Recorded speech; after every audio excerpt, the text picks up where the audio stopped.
Hi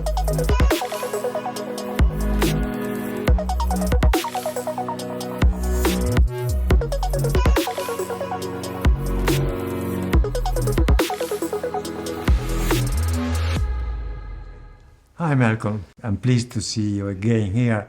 And I heard your topic about the cardiogenic shock. I was a bit astonished, not because of the results that were expected. You were saying that in the cardiogenic shock condition, in the acute phase of an infarction, you have many devices that you can use, but actually the results are not so positive in terms maybe of complications, of results in terms of what you do for the patient, and overall is the cost of those devices. Time for some saving is not really a little thing. So what do you think? What you do when you're facing with a myocardial infarction in a shock condition? It's hard to keep a decision, but you have everything around. ECMO, Impella, you have not restriction in terms of devices and chances to do what you want. Yeah, it's an incredibly challenging situation that we face. I think, first of all, the devices you talked about, I mean, ECMO, Impella, we've got two very large trials just in the last 12 months, and Sure. I think we need to recognize the efforts that the investigators went. I mean, these are incredibly difficult trials. And even the challenge which you just asked me about, it's a challenge to even enroll these patients in these studies. So Right. I think we do need to recognize that we've got two very, very good studies, extremely well done. Let's just dispense with ECMO though, because this is very expensive. The trial showed that, of course, that there was no benefit in mortality and a lot of complications. So I think for cardiogenic shock in the acute myocardial infarction phase, we leave ECMO aside, at least as an initial treatment. Certainly it shouldn't be routine. And then in the patients that are left, when we think about the use of Impella, there are mixed responses, to the results of the DANGER trial. It's aptly called DANGER, but we know why that term was used. And although the results are positive, they're only just positive. And I think that we have to be careful to just look at those numbers. And it's the absolute difference is relatively small. But it only would take another 4 patients to have done better in one group or worse in another group, and the trial would have been neutral. So I think we need to be very selective, and we should be thinking about many patients will do just fine, with standard therapy.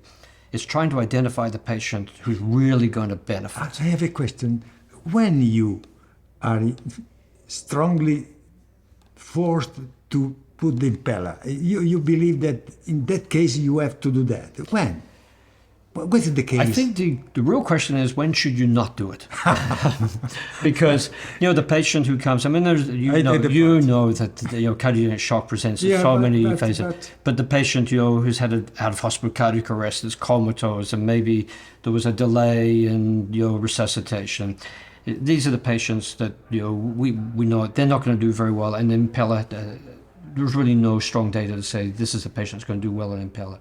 I think it's the patient who truly is very hypotensive, has very high lactates, is still of that age group that was in danger, someone in their 60s, 70s, or younger, and is having a STEMI.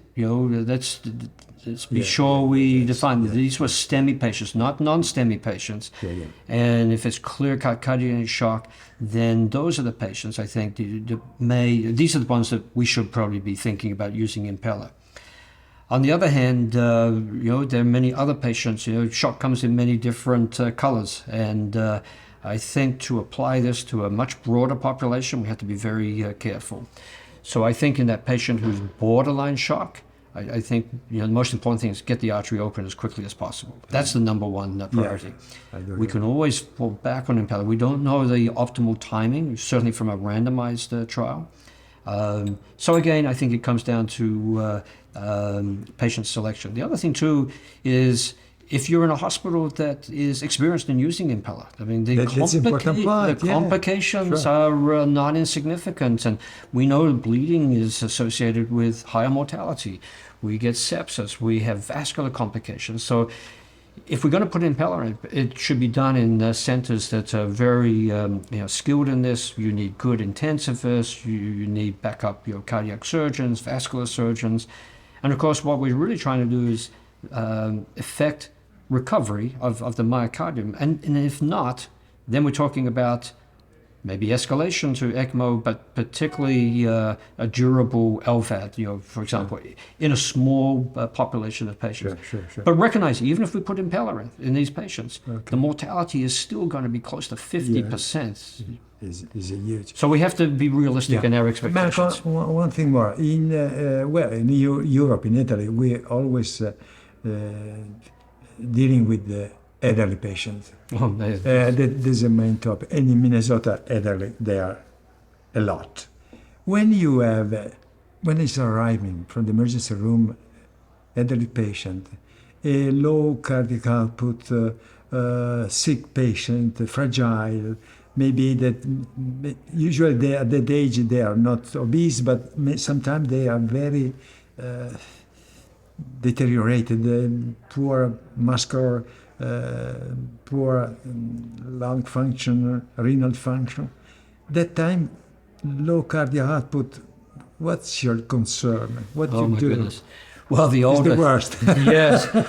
Well, you're right about the older patient. I mean, we're seeing more and more older patients, and that's the practice now, and we're going to see that number grow. If we just step aside for a moment, the patient who's maybe not quite hemodynamically unstable, I think it all comes down to expectations and understanding. Some of these older patients, of course, have presented quite late, so we have to be cognizant of that. And as you say, they come with a lot of comorbidities, and so everything needs to be taken into account. That the patient and their family have to understand, what we should do. But generally, we would try to revascularize that patient unless there are extenuating circumstances. Now, the patient you described, though, who's deteriorating and going into shock, this is not a patient that is going to be suitable for escalation to ECMO. I mean, just by their age and their comorbidities. And this is a group of patients that has not been well studied. I mean, there were hardly any of these in danger.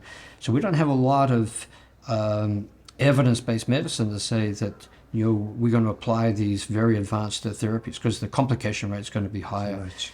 So I think we do our best to manage that patient, recognizing that even in the younger patients, many patients do well just on standard therapy. So again, I think it's all about obtaining a good perfusion. I mean, get the artery open, and and then go from there. We will occasionally even still use a balloon pump in these patients, if needed. But I don't think this is a patient, particularly in these patients, who are 80, 90 years old. I think it's just unrealistic, for us to be thinking about mechanical circulatory support. You're pushing me to think one interesting point. In the past, the interventional cardiologist was considered just a plumber, just pipes and. But actually, I have to say that now, the interventional cardiologist has to be a good doctor, a good cardiologist, a clinician too, to understand the condition, to understand what is the treatment, wait, be aggressive, sometimes, not sometimes. Yeah. This is a good medicine. It's not just to be interventional cardiologist. Is it for you, for your experience, more and more interested in this point? Yeah, I think you made a very good point. I think you've answered your own question. We're not there to treat the electrocardiogram. We're not there to treat the angiogram. Treat the patient. We need to put our hands on the patient. Yeah. And in the emergency situation, we don't know much about that patient, but you need to understand, and it may be something, a patient, very obvious just looking at the patient, that this is a patient that's not going to do well. But whatever information you can get from the patient or the family about, their quality of life, what their expectations are, what's important for them, and then what's realistic. And at that point, we've got to stop being plumbers. But when the time comes to do the plumbing, we need to do it as well as we can. Yeah, absolutely. So they're going to have. We're going to try to get the artery open. We're going to give them the important adjunctive medications. We're going to use drug-eluting stents. Maybe we don't have to completely revascularize all these patients, but get that artery open. But you're absolutely right.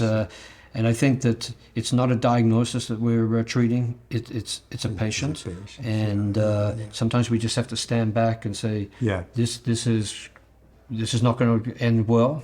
And understand, make sure that, because it's just a patient that it may end up on hemodialysis. Sure. But there may be very few things we can do. On the other hand, it could be a patient who's 90 years of age or more, and we've seen these very functionable patients, very few comorbidities, and these are patients that I don't think we should have much hesitation taking them to the cath lab, get the artery open. But I think it falls short of mechanical surgery support because the risk of complications is going to be higher. So we need to be good at managing and preventing complications. Good. Thank you, Marco. Nice experience and really nice talking about. It's the right questions and the challenging questions. It's our life. And we don't have all the answers. But thank you very much, Nuccio. It's been a pleasure. Thank you. And now we should enjoy our coffee, don't you think? Sure, absolutely.